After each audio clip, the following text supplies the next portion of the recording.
Welcome, weary travelers, to Tales from the Fog, a series where we go in depth on the lore of the entity's realm and the killers within. Tonight, we are starting with the newest member, the Unknown. Olivia's master thesis was on urban legends and their origins. She believed they shared similarities with the traditional folklore and picked one to illustrate her point. The Unknown was believed to be a mysterious evil so heinous that investigating it almost immediately invited death. At least, that's how one story went. And there were many stories. One story was of a woman in Greenville who disappeared without a trace on stage in front of a room full of witnesses. Her friend disappeared weeks later while trying to investigate what happened. The police were stumped. They had no clues or leads, and that mystery created the perfect storm for amplifying and spreading an urban legend. Instead of going back home for spring break, Olivia headed to Greenville to investigate. She drove to the second cheapest motel in town and began to set up in a small room that smelled of cigarette smoke, mold, and booze. She turned one wall into a kind of evidence board. She taped up articles and various theories on similar disappearances attributed to the unknown throughout the country. She made connections with red string and yellow thumbtacks. Anyone walking into the motel room would think she had lost her mind. There were many theories as to the unknown's origin. Some said it was a malevolent entity conjured long ago by an ancient cult. Others believed it to be an alien that escaped from Area 51. Legend was it thrived in darkness and stole the voices of those it consumed so as to lure others to their doom. The first newspaper articles Olivia found referenced a disappearance at a seance held in the 1800s. In the late 1950s, several college students mysteriously disappeared from a movie theater. Witnesses saw them go inside. Some remembered seeing them in their seats, but when the lights came up, they were gone. No one saw them leave. No trace of them was ever found. A projectionist claimed to have heard voices in the empty darkness of the theater later that night, but when he turned the lights on, no one was there. Then, in the 1960s, a group of teens disappeared while exploring an abandoned hospital believed to be haunted.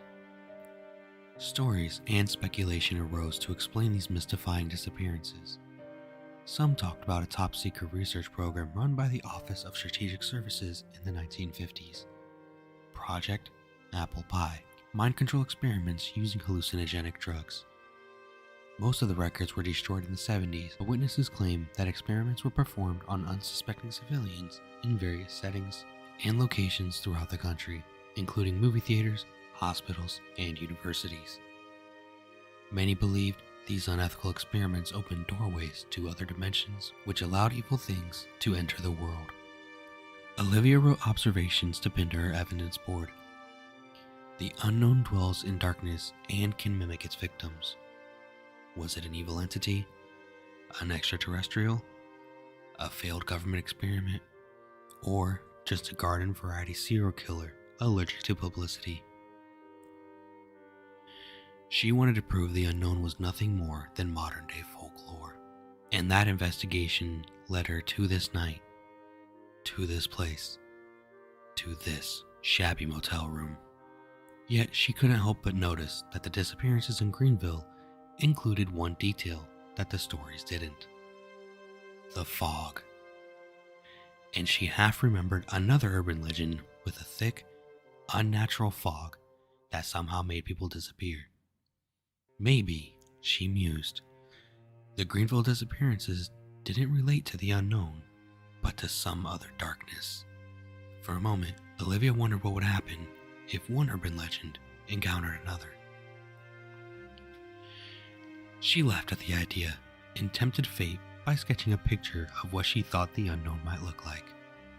Then, she pinned the sketch right to the middle of her evidence board, laughed nervously, and waited to be consumed by the unknown for having tried to define it. Anxiously, she stared out the windows and front door for seconds that turned to minutes, and minutes that turned to hours.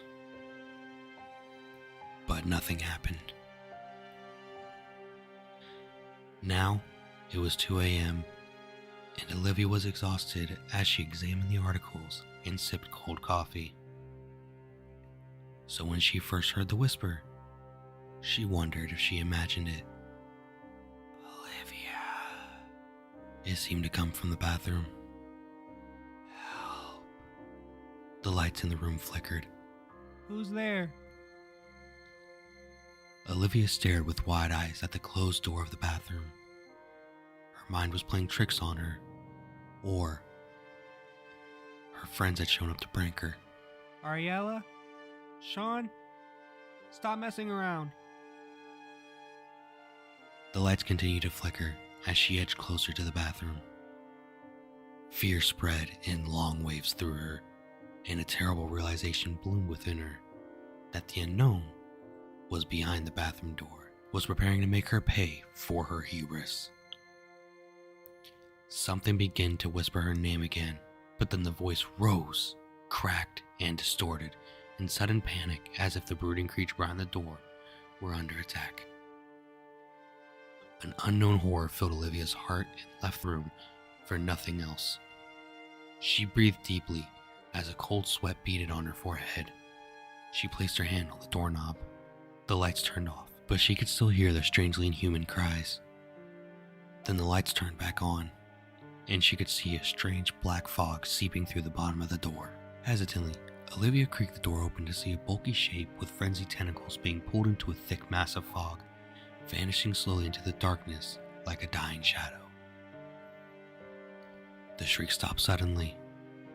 The neighbors banged on the wall to turn down the TV, and Olivia stared intently at the black abyss that yawned before her. She wasn't sure what to do. Part of her wanted to run, but the other part wanted to know more. And as she considered what to do next, dozens of voices began to call out to her, with promises of the unknown and the impossible, and of unearthly things beyond human experience.